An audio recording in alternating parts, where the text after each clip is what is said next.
Hello, my name is Rex, and this is my third video inspired by my near-death experience.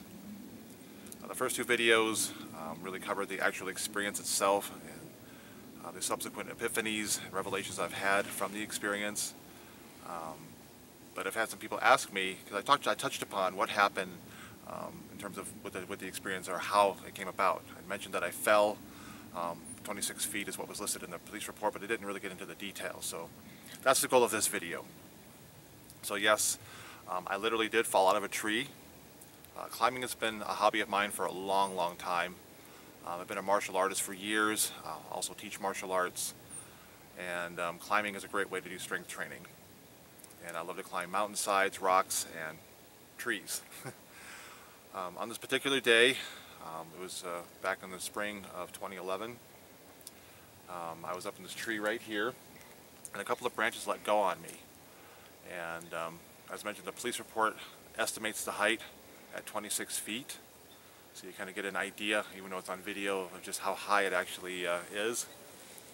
Get a shot of the spot where I actually fell. I don't know if you can really see it on the video where a couple of the branches were broken. You see a couple of nubs still sticking out. And as it turns out, I hit this concrete bike path head first. So as far as I can tell, when I review all my records, I have lots of medical records, of course, a veritable book of medical records, police report, first responder report. It says that I did hit head first, and I broke 20 bones, but all the bones I broke were all on the left side of my body. So as far as I can tell, I'm thinking that I hit probably a little bit at an angle and slammed down on my left side. So there's a couple of parts of the story that, to me, make it very special. The first thing is that the day that I fell, it was a chilly day. There's hardly anybody in the park, and I don't know if you can't really tell through these bushes over here, but there were a couple of girls that happened to be in these soccer fields over here. These soccer fields, I'm estimating, are probably 75 plus yards away. They're not really that close. So as I said, there's hardly anybody here. So the fact that anyone was here to see me fall was pretty amazing, and the fact that they just happened to be looking my way at the time that I fell was also pretty amazing to me. And of the 20 broken bones, I had 8 broken ribs, and the broken ribs, for at least one or maybe a couple of them, pretty much decimated my lung. And so I had serious internal bleeding going on. And had they not been here to call the authorities right away, I would have died out on the spot. So that to me is pretty special. And again, one of those things that make me know it wasn't my day. But then getting into the injuries. Now, I was in a coma for 5 days. So I had major brain trauma, as you might imagine. I hit concrete head first. Initially wasn't sure that I would survive. I understand that there's definitely, serious questions that I would survive, and I know that most people that fall at this height, especially hitting head first, generally don't survive.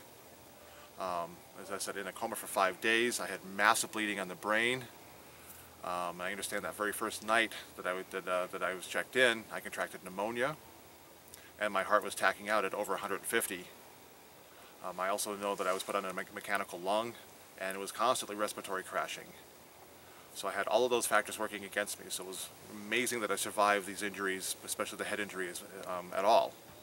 There was also speculation at the time that if I did survive, because of the amount of bleeding on the brain, I had bleeding in 3 places on the brain, and the amount of pressure that it produced, that typically such a head injury victim has massive or has serious brain damage. And I'm very fortunate that that didn't happen. I mean, I definitely still have some issues, but ultimately I'm at least cognitive enough, or have enough cognizance to be able to make this video, or be able to at least have the life that I have now, which I'm so grateful. As I mentioned, I had 20 broken bones. I mentioned the 8 broken ribs. I had 5 broken vertebrae. I believe it's 3 in my neck and 2 in my upper back. Had my pelvis broken in 4 places. Destroyed my elbow and shoulder, especially my elbow has kind of been sort of Frankenstein back together. I don't know if you can really tell, but definitely doesn't quite look like the normal elbow. Maybe it's hard to tell on the video. But just again, fortunate that I'm able to walk. able that my body basically works. I do still have some issues, still have to be careful, especially with this elbow, and I do still get some pretty major headaches from time to time. But ultimately, I feel blessed for a lot of reasons, and I've learned so much from this incredible experience. You know, like I said, 2 years of subsequent surgeries, lots and lots of hours of therapy to get myself to where I can walk, to where I can move, to where I can be functional and be able to do at least, you know, some level of working out and getting myself physically fit again. But also, obviously with the near-death experience, there's a lot that came with that. You know, the whole divine issue and the whole life beyond life, which I talk about in my other videos. And of course, I'm going to be making plenty more. There's just so much about this I want to get into and share. But getting into my life in and unto itself here, one of the really, or I kind of say, one of the many really powerful things is that realization of just how quickly it can all be over with. We don't know how much time we have on this earth. And the fact is, you know, we are all unique. Even if you believe in, you know, concepts of like multiple realities and parallel universes, which I do because I'm into quantum theory and I'm into cosmology and things like that, along with spirituality. And for me, I put it all together. But regardless of the idea that there's multiple versions of ourselves possibly having multiple experiences, we're still, each one of us is unique. Each experience is unique. So regardless of how you want to put it, this is unique and you are unique. Make the most of what you have. Yes, we live in a world with so many problems. There's so much tragedy going on. There's war, there's famine. I mean, you hear about Ebola and all these things in the news going on that can just be so depressing. But sometimes it's easy to lose sight of the fact that there's still so much beauty in this world, so much love in the world. And it really comes down to us to decide what we choose to focus on. I mean, yes, we can't, I mean, I'm not ignoring the fact that these things are going on. And if there's places with which I can help, I'm all about that. If you can help, then by all means, let's pull together, let's help. But there's certain things that are going on out there that we can't do anything about. You know, I mean, yes, be aware, but at the same time, remember, you do still have your life. You do still have the ability to make your own little part of the world a really special, beautiful place. And take the time to tell the people that you love them.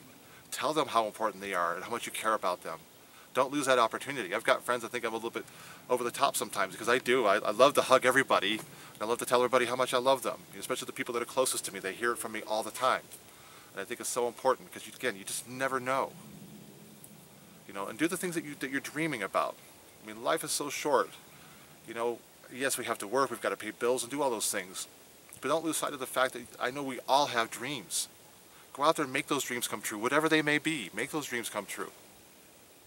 Take advantage of the time while you have it. You know, and we can. And also just know, too, that if we can all make our own little part of the world a beautiful place, and that's my whole goal. I want to make my own little corner of the world as beautiful and special as I can, and be able to affect the people in my life in that beautiful, special way as well. And know that every one of us has that ability. We can make that decision. Make it as special as possible. That way, if we're all doing it together, little by little, then we make the whole world something really beautiful and special. Because the fact is, we do here on planet Earth, with 7 billion people, have everything we need for every man, woman, and child everywhere around the world to have education, have medicine, housing, and the means to have the life they want to have. That is absolutely possible, and we can make that happen.